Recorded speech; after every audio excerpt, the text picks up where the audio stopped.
Bueno, chicos, buen día. Acá estamos ya en la última clase de este cuatrimestre, tan extraño para todos. Pero bueno, aquí llegamos finalmente a la orilla. Esperemos que ya el cuatrimestre que viene podamos volver a vernos y tener clases presenciales de nuevo. Así que bueno, la clase de hoy va a ser la clase de textura. Y con esta clase estamos terminando la última clase teórica de esta etapa, con la cual ustedes tienen que completar los ejercicios prácticos que han estado realizando y el análisis que tenían, donde la base era la Palúdica, el edificio de la Palúdica, y en base a eso usted tiene que hacer sus análisis. La clase pasada, entrando en tema, habíamos visto color, y cuando habíamos visto color, habíamos definido el color, digamos, como una variable cualitativa.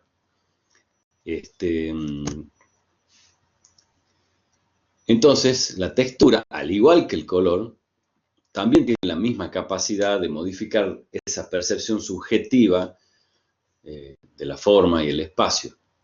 Por eso es justamente considerado una variable cualitativa, es decir, que genera variaciones a nivel de cualidades, cualidades subjetivas.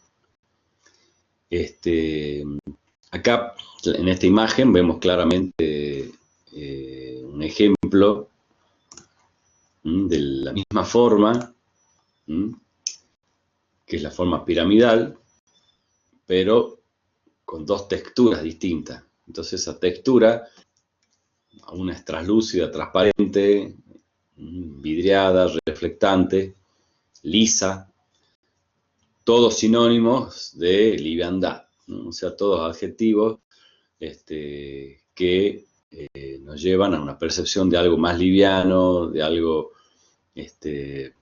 transparente. En cambio, la pirámide de Giza que vemos acá a la derecha, vemos con su textura matérica, densa, maciza, opaca, pesada. No quiere decir que las dos pirámides en realidad tengan el mismo tamaño, simplemente hablo de la percepción subjetiva de las dos imágenes que tenemos acá en la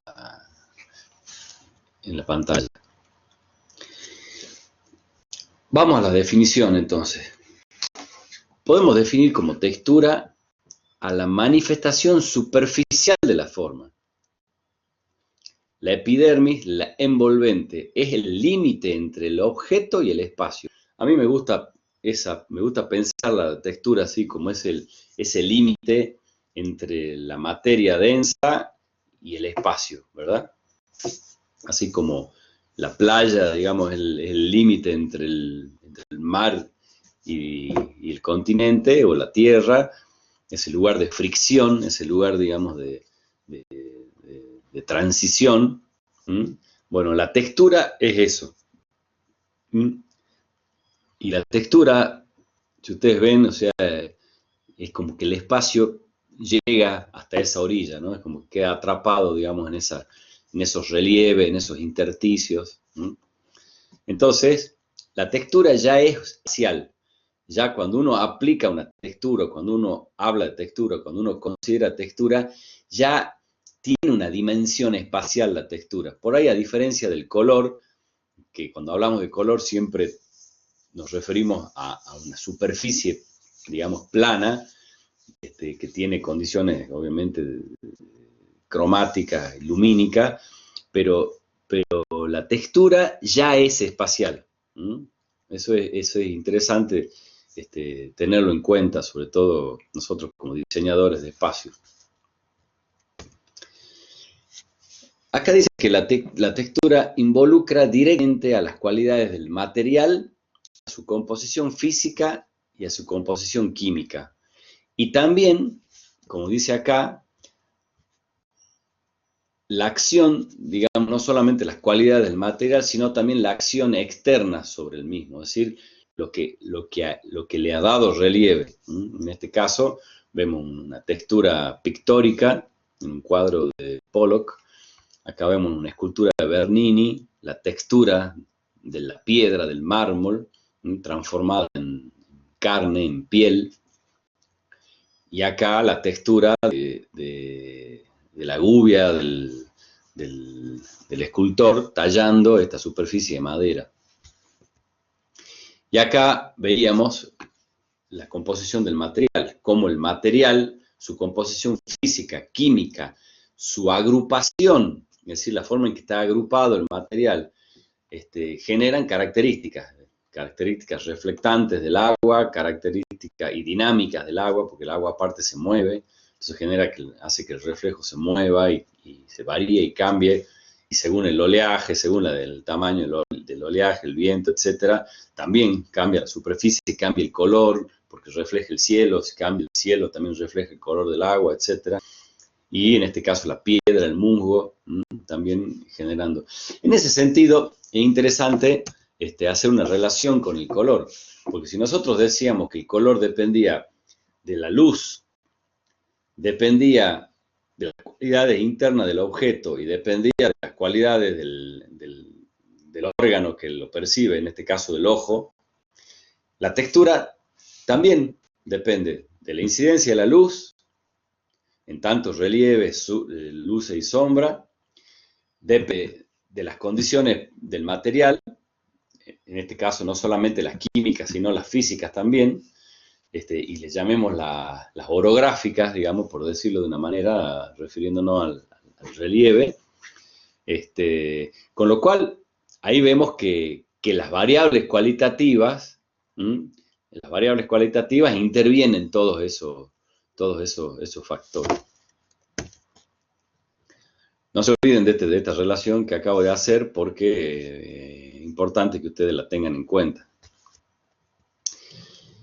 Y la textura no solamente está dada por un material, digamos una piedra, un ladrillo, el mármol, etcétera, sino también la textura puede ser un elemento creado, un elemento residual fruto del agrupamiento con cierta densidad de unidades o de objetos.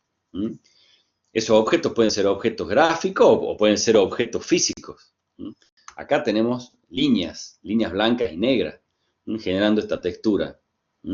Acá tenemos gente en una tribuna. O sea, si yo veo 4, 5, 10 personas en una tribuna, no puedo hablar de una textura. Pero si yo estoy en la tribuna, en una cancha, en la tribuna del frente, ya no veo a la gente, lo que veo es una textura. Porque cada persona y cada butaca pasa a formar parte de lo que sería el grano, es decir, de un elemento que se repite y que está junto, está, digamos, próximo, es decir, que tiene una densidad y termina generando una textura. Acá, por ejemplo, estas son papas andinas, al sol, secándose, que todas juntas también terminan generando una textura. La textura que genera el pasto, la textura que genera el pelo, el cabello, y la textura urbana también. Si nosotros subimos a la punta del Cerro San Bernardo y vemos la ciudad hacia abajo, y a la ciudad la terminamos viendo como una textura. Y cada ciudad tiene su textura urbana. No es lo mismo la imagen de Barcelona vista de arriba, la de París o la de Salta, ¿verdad? O sea que en la textura, fíjense todas las cosas que intervienen y que la definen. Por otro lado, la textura involucra dos sentidos, ¿no? El sentido del tacto y el sentido de la vista, que digamos como resultante las texturas táctiles y las texturas visuales. Las texturas visuales son texturas que pueden percibirse obviamente por la vista, que no poseen relieve físico. O también podríamos decir que lo que uno ve, es decir, que la resultante visual de la textura no coincide con la resultante táctil de la textura.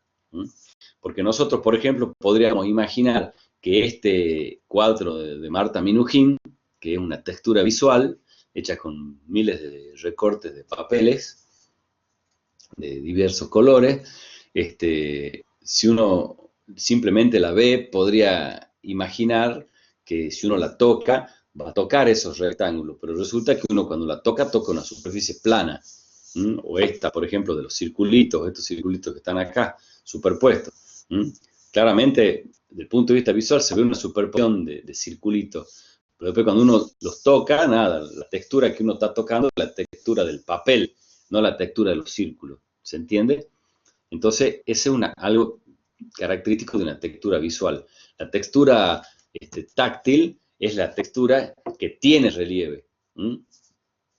Y esa textura táctil se le llama táctil porque hace referencia más que nada al sentido del tacto, del relieve, pero no quiere decir que necesariamente yo la tenga que percibir con el sentido del tacto. Por ejemplo, este techo de tejas que está acá o esta fachada de un edificio, claramente acá podemos percibir una textura. O sea, ya todos los parasoles que están en este edificio, todos juntos y densamente, digamos, dispuestos, terminan dándole como una textura, una piel de textura al edificio, o las tejas todas en su conjunto terminan generando una textura de esa superficie de techo, que es independiente de la textura que puede tener cada teja en sí misma, si me acerco, si la veo de cerca. Pero claramente son texturas táctiles, aunque yo no las pueda tocar, como lo que les decía hace un rato. Cuando yo veo una textura urbana, cuando yo veo las ciudades altas desde el techo, o desde el Cerro San Bernardo, yo percibo una textura en toda la ciudad. Ahora, es una textura táctil, lo cual no quiere decir que yo tenga que pasar la mano por los techos de la ciudad para percibirla, ¿se entiende? Es más que nada un concepto. Que básicamente hace referencia a si hay relieve o puramente un efecto generado mediante el uso del color. Y la textura también está asociada a características, ya como vimos, de material, y visualmente puede modificarse por la incidencia de la luz. Es decir, que entra un tercer factor acá, que es cómo incide la luz.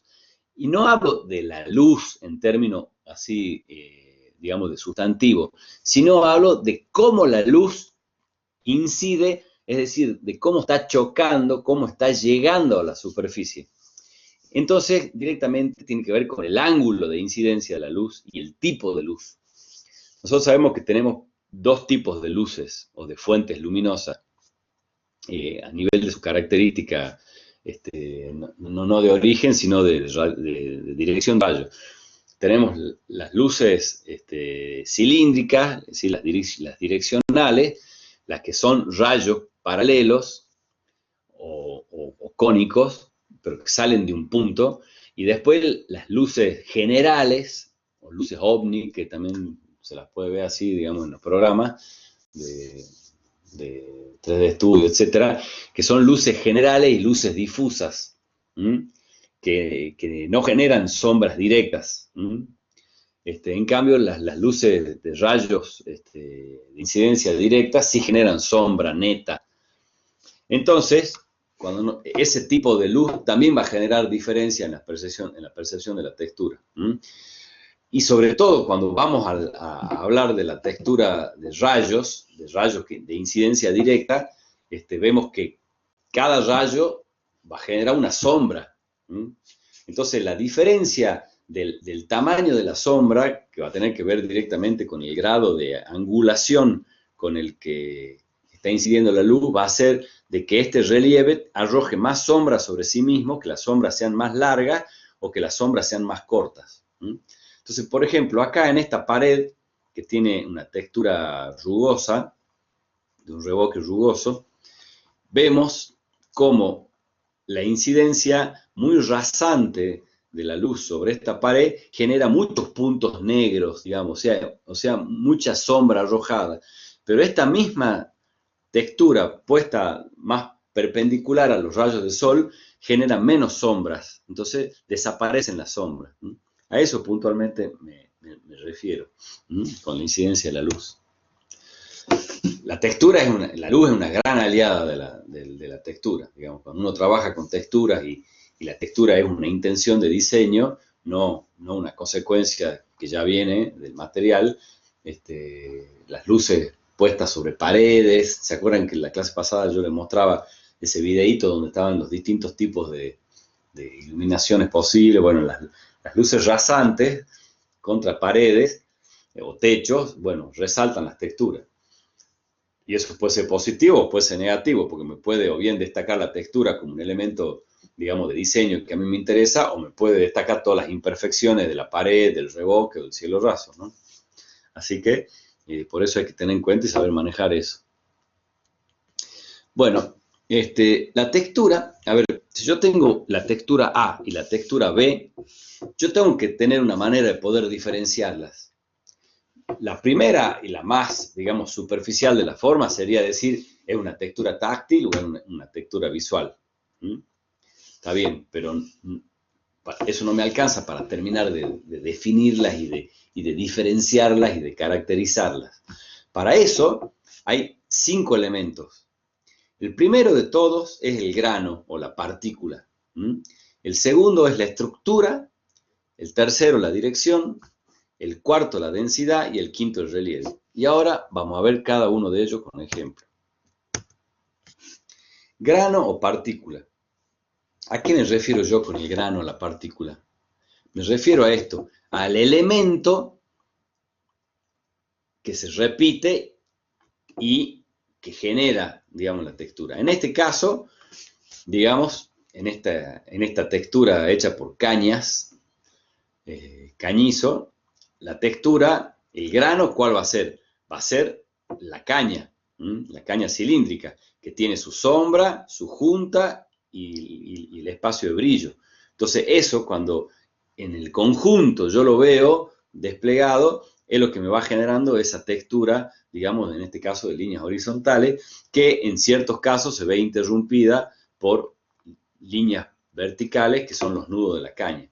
Todo eso es lo que genera la textura.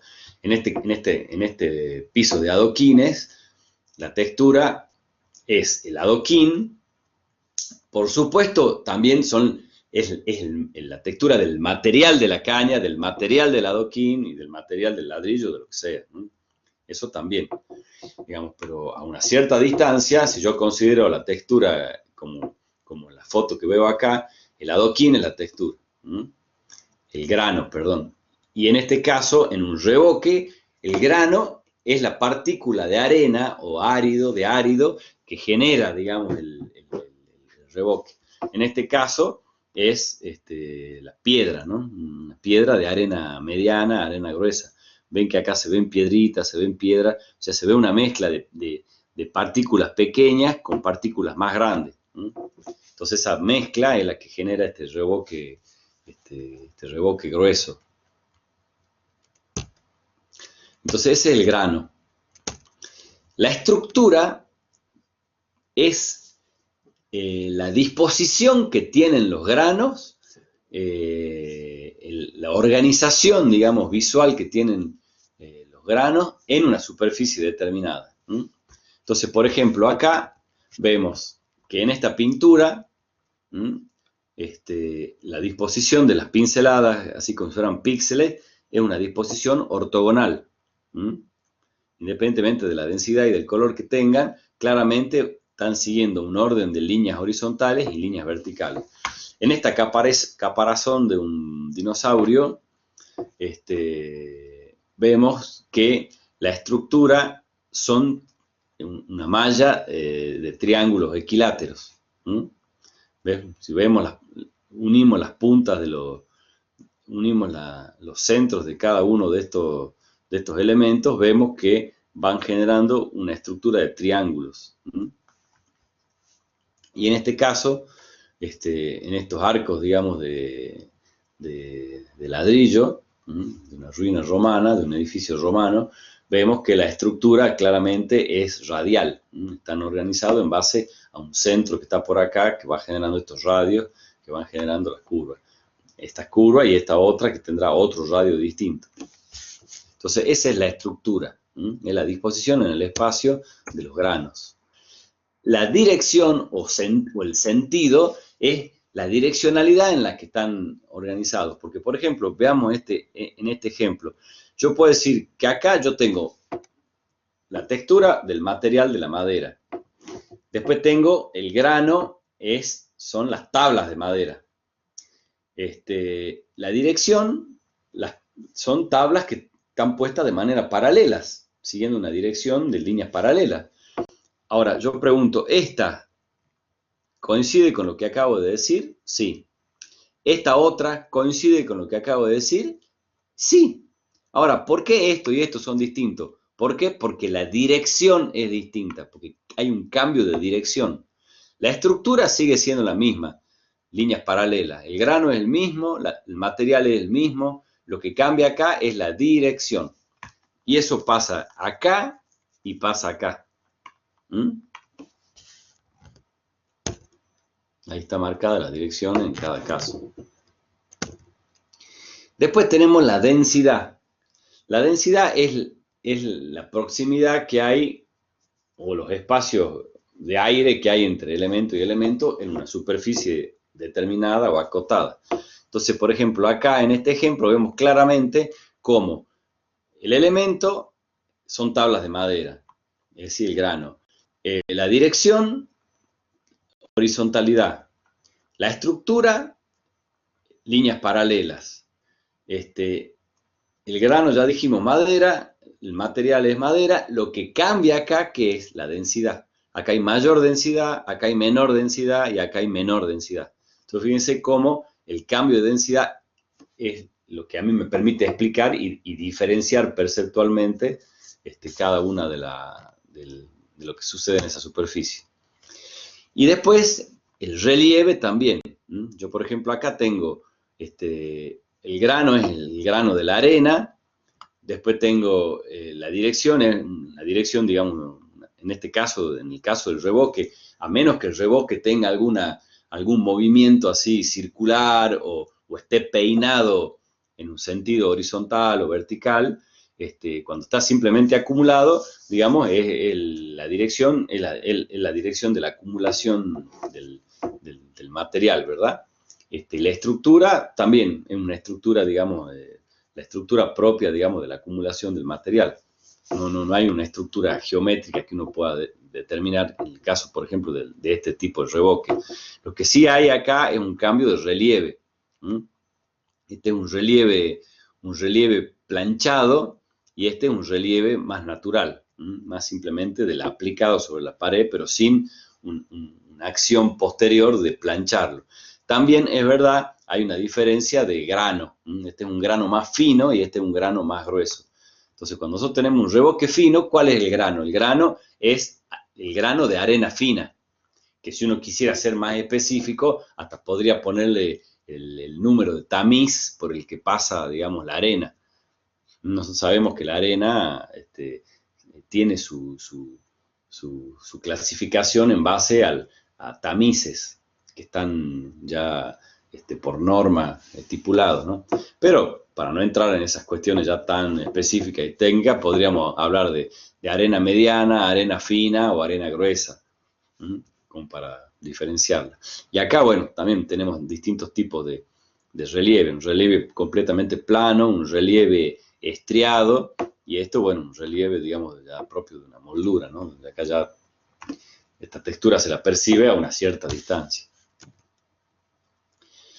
Bueno, ya vimos entonces, ubicamos la textura dentro de las variables cualitativas, definimos la textura, vimos qué tipo de texturas hay en función de los sentidos que involucra, vimos los elementos, los caracteres diferenciales de las texturas. Y bueno, y ahora lo que queda ver, también como para completar un poco, digamos, este panorama, sería ver un poco los materiales, ¿no? Entonces, bueno, el primero de los materiales que se usa en la arquitectura es la madera. La madera, acá tenemos distintos tipos de madera. La madera, ¿qué tiene? La madera tiene las características propias de su constitución, digamos, físico-química, que es lo que le genera la beta a la madera, cada árbol tiene su veta particular y su coloración particular. Hay árboles más amarillos, más blancos, más rojizos, más verdosos, más marrones, etcétera, ¿verdad? Más grises, como vemos acá. Y también la madera tiene la acción posterior de la madera, es decir, de cómo, cuál es la acción que ha recibido la madera, la acción física o mecánica que ha recibido, es decir, si está pulida, si está lijada, si está tallada, si está absolutamente natural, rústica, etc. Y una madera puede tener desde la huella de la motosierra que la cortó, o del serrucho, puede tener la huella del cepillo que la pulió, o una pulidora, digamos, de grano muy fino que la deja prácticamente como un espejo. Son distintas terminaciones. Y a su vez también, si se le aplica algún otro producto como algún barniz o alguna laca o cera o impregnante, también va teniendo distintos brillos y distintos efectos, ¿verdad? Se oscurece más, tiene brillo o no, etc. Sí, la madera es muy versátil, realmente la madera es un elemento muy versátil, muy trabajable, bueno, y aparte es un elemento natural, que naturalmente tenemos una conexión, digamos, especial con la madera siempre nos lleva a lugares, digamos, de calidez, nos lleva a lugares así de cierta cuestión, de cierta relación con la naturaleza más directa, ¿no? Y mientras más rústica esté la madera, más relacionado a la naturaleza está, por supuesto. Después tenemos el vidrio, que el vidrio al revés, el vidrio es algo más frío, más reflectante. El vidrio se lo asocia más al agua, o más al mineral. Y el vidrio, bueno, tiene características de transparencia, como acá, tiene características de reflexión, también puede tener componentes cromáticos, es decir, también puede tener colores, y el vidrio, al ser reflectante, el vidrio también, según el ángulo con el que nosotros lo estemos viendo, refleja más o refleja menos. En este ejemplo de este edificio, no quiere decir que haya vidrios más claritos y vidrios más oscuros, es un solo vidrio. Lo que pasa es que cuando yo lo veo al vidrio de frente, al vidrio lo veo completamente transparente, es decir, refleja menos. Cuando el vidrio está muy inclinado con respecto a la dirección de mi vista, se hace más reflectante. Es lo mismo que el agua también. O sea, yo veo un charco de agua parado para abajo, yo veo el fondo si el agua es transparente. Pero ya en la perspectiva, el agua se pone reflectante y refleja el cielo, ¿verdad? Bueno, después tenemos el hormigón. El hormigón es un material, un material artificial creado de manera artificial por tres componentes básicos. El cemento, que es el ligante, que es una piedra deshidratada que cuando se junta con el agua genera una reacción química que se llama fraguado, que genera cristales microscópicos que hace que vuelva a ponerse duro, ¿verdad? O sea, recupera su naturaleza, digamos, pétrea. Después, al cemento y al agua se le agrega árido, es decir, se le agrega material disgregado que es arena y ripio y piedra. Entonces, según el tipo de arena, el tipo de ripio, la cantidad de agua eso da una característica al hormigón. Y otra cosa que es fundamental es que el hormigón, como es un elemento, una pasta blanda, que se lo vierte sobre un encofrado, o sea, o sobre un envase, lo que termina copiando el hormigón cuando se seca es la forma del envase. Entonces el hormigón tiene implícita la textura de las tablas de madera, de la textura de la madera o de la chapa de acero o de las placas de fenólico o del material que lo contuvo. Entonces copia la textura del material, por un lado. Después el color depende también de la cantidad de agua, si es un hormigón vibrado, si tiene aditivos, qué tipo de arena tiene, qué tipo de piedra tiene. No todos los cementos son mismos colores, hay marcas que son más blancuzcas y marcas que son más grisáceas o un poco más verdosas, digamos, en un punto, o más marrones. Es decir, depende mucho de esa cuestión. Y a su vez también al hormigón se le puede aplicar una acción posterior externa, es decir, puede ser martelinado, el hormigón puede ser pulido, el hormigón puede ser lavado con manguera, es decir, puede tener otro tipo, digamos, de... Por eso también es tan versátil el hormigón como material, aparte de su dureza, de su resistencia y de la capacidad de poder adoptar formas, digamos, que no son por ahí de todo realizable con otros materiales. Después tenemos el ladrillo, el ancestral y querido ladrillo, ¿no? Un material que combina los 4 elementos: agua, fuego, tierra y aire. ¿No? Tierra, que es la arcilla con la que está hecho; aire, para que se seque; agua, para generar la pasta; y fuego, que es el que lo quema y le da calor. Entonces, la presencia de esos 4 elementos, de los 4 elementos básicos, están implícitos, ¿no? en ese material. Y bueno, esa coloración que tiene, que da ese color cálido, rojizo, terracota, medio naranja, medio marrón, y la célula, digamos, que genera las pequeñas diferencias cromáticas de cada ladrillo, va generando esa piel con cierta vibración, que genera no solamente una textura visual, sino también genera una textura táctil, porque el ladrillo también, según cómo le esté dando la luz, también adquiere distintas características y distintas coloraciones, como vemos acá en esta capilla del Eladio Dieste. Y después el ladrillo lo que tiene es que tiene un mantenimiento prácticamente nulo, tiene una gran nobleza, resiste muy bien el paso del tiempo, no necesita de revoques exteriores, lo único que necesita es ser bien tratado, ser bien pircado y que tenga una cierta modulación para que los ladrillos y las juntas vayan quedando bien. Y después, con respecto al ladrillo, como es un elemento celular y un mampuesto, es decir, que se lo pone con la mano, puede estar en distintas direcciones generando distintas trabas. Entonces, las distintas trabas del ladrillo también me dan distinta visual. Por ejemplo, vamos a agrandar acá, vemos acá, fíjense, cómo el ladrillo puesto en una traba me da una resultante de textura visual. Puesto en otro sentido, me da otro tipo de textura visual.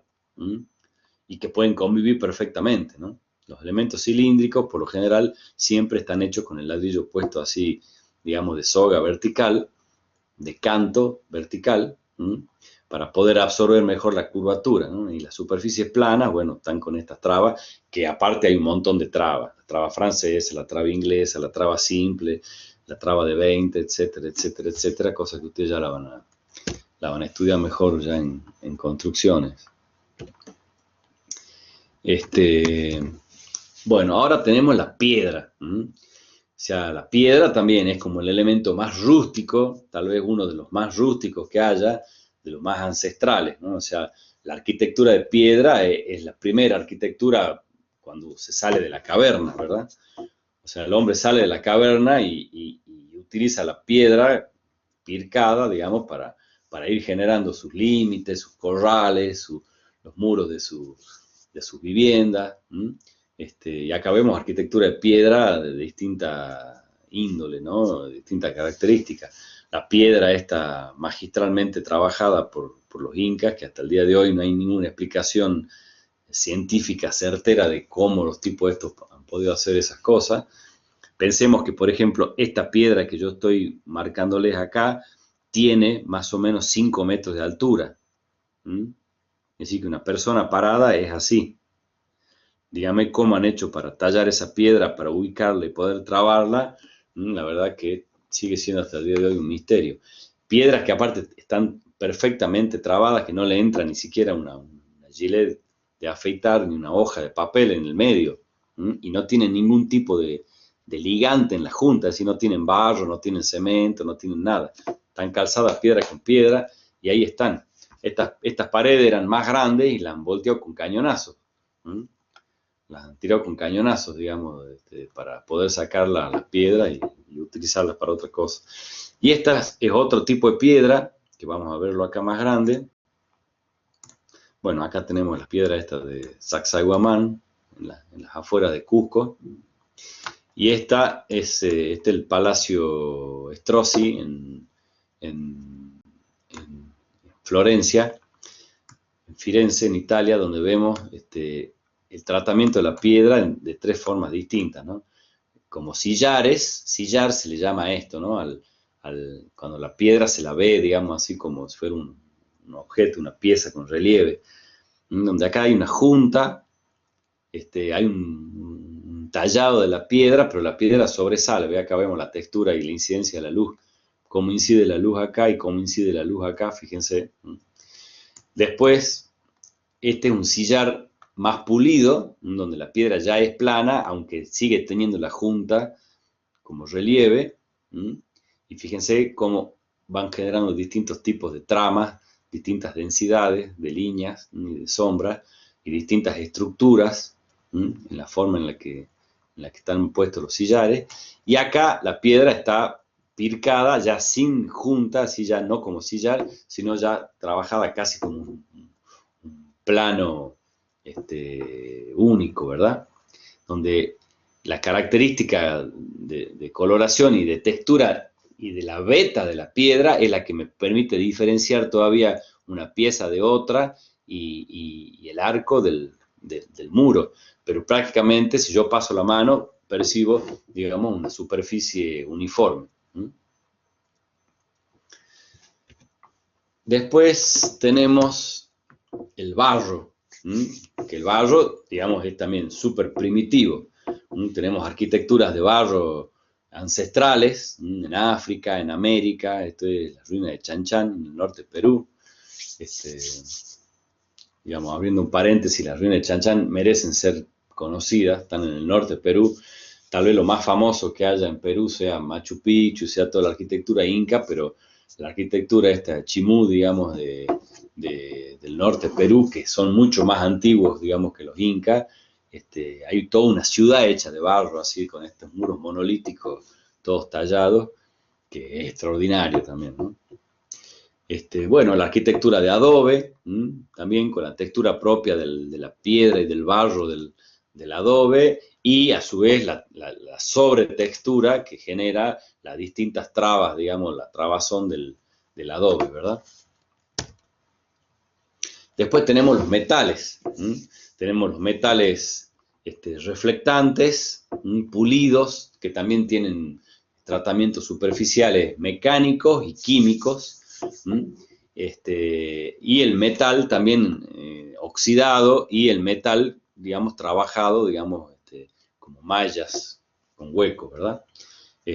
Bueno, toda la amplia gama, digamos, de lo que son metales, y cuando digo metales, no me refiero solamente al hierro, tenemos aluminio, tenemos hierro, tenemos titanio, tenemos distintas combinaciones de hierro con grafito, tenemos cobre, tenemos latón, tenemos bronce, es decir, chapa galvanizada, acero inoxidable, es decir, una amplia gama de metales.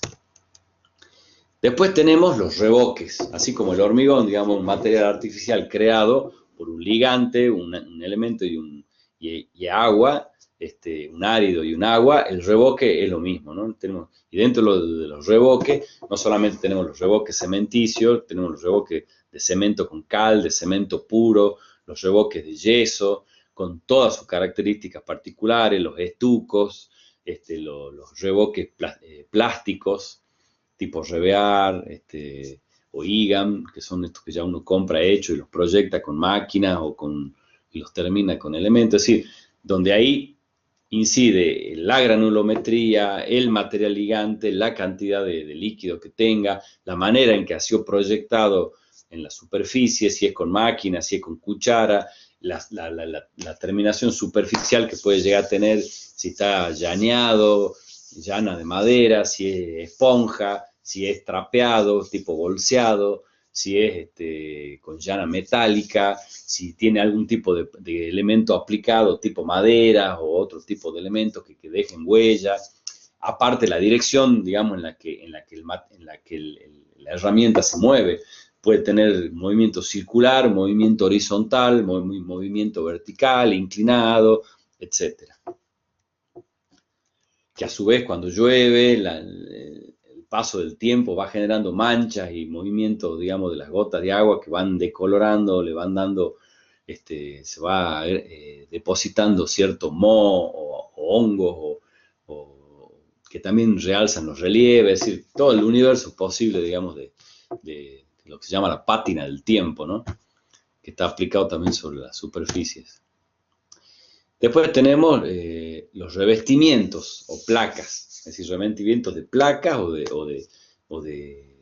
digamos, de porciones, ¿no? de materiales, como por ejemplo todos los tipos de cerámicos, venecitas, pentagrés, vidrios, placas de vidrio, placas de yeso, es decir, todo lo que se aplica y se pega sobre una superficie, que a su vez tienen sus propias texturas, sus texturas visuales, sus texturas táctiles, que pueden imitar materiales naturales o pueden generar texturas propias, es decir, un amplio universo, digamos, de lo que son revestimientos. Y después también tenemos no solamente los revestimientos de placas, sino los revestimientos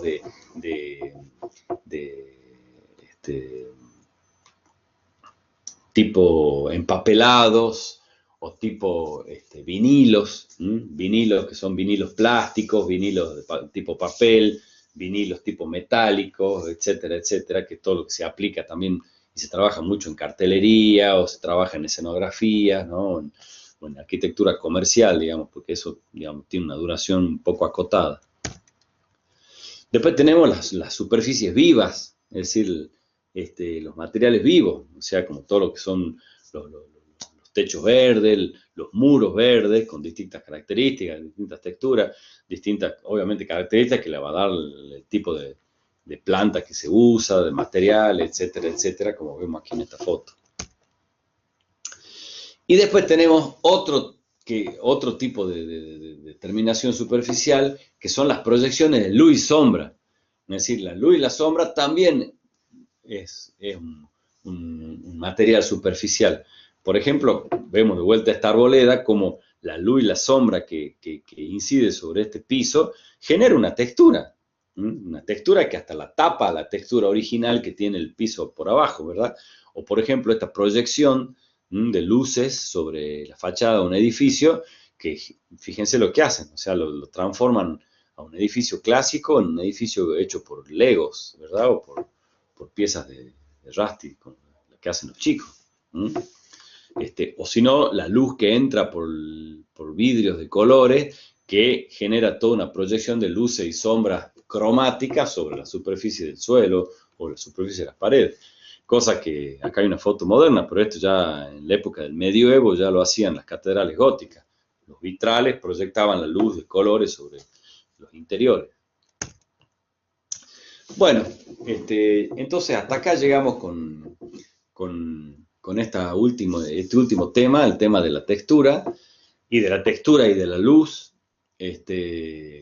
como variables cualitativas. Ya con esto ustedes están en condiciones de poder hacer análisis bastante completos de los ejemplos, y también incorporarlo, digamos, a los ejercicios prácticos y a ejercicios que vamos a ir realizando en el cuatrimestre que viene. Yo ahora,